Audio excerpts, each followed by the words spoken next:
Print, email, Facebook, Twitter. More. Perth Airport's third runway clears hurdle, sparks immediate Noongar backlash. Perth Airport's expansion plans have cleared a major hurdle, putting a decades-old proposal for a third runway a step closer to reality. But Aboriginal Affairs Minister Ben White's decision to grant Aboriginal heritage approval for the runway sparked an immediate backlash, with Noongar groups angry about the impact on a nearby sacred site. The new airstrip, which is unlikely to be operational for about a decade and still has some hurdles to clear before it can proceed, will be constructed in part on Monday Swamp and will run parallel to the existing main runway. Monday Swamp is an ancient turtle fishing site deemed to be of high cultural importance to the Noongar community. Mr. Wyatt pointed to the need for a third airport runway, pointing to passenger demand, but conceded his decision would anger some in the Noongar community.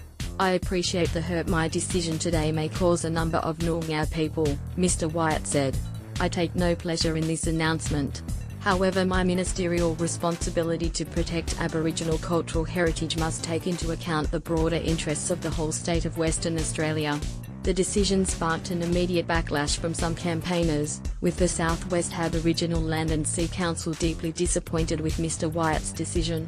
The proposed new runway would destroy the cultural, historical and spiritual significance of the Monday Swamp, which is already acknowledged as being sacred to the Whadjuk Noongar people, the council said. Eva Hayward-Jackson, a director of the Rottnest Island Deaths Group Aboriginal Corporation, said he was angry and disappointed with the decision. "It is damaging to our spirit, to our culture, to our sacred land and our sacred waterways," he said. "This is a sacred area that is ancient. There are 30,000 plus years of Aboriginal heritage and culture at that particular site." Perth Airport said the parallel runway, to be built to the southeast of existing airport infrastructure, was needed to cater for an expected surge in demand. The airport is predicting it will see 35 million passenger movements by 2045, up from 13.6 million currently.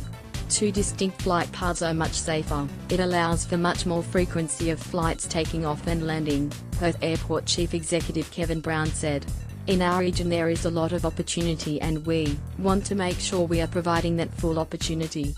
Mr. Brown said everything possible had been done to minimize the impact on Monday Swamp, including shifting the proposed runway further away from that site than initial plans had proposed. 90% of the swamp will be protected for future generations, he said. The airport's expansion plans will see Qantas shift its operations to the airport central precinct, near the international terminal, by 2025. Print, email, Facebook.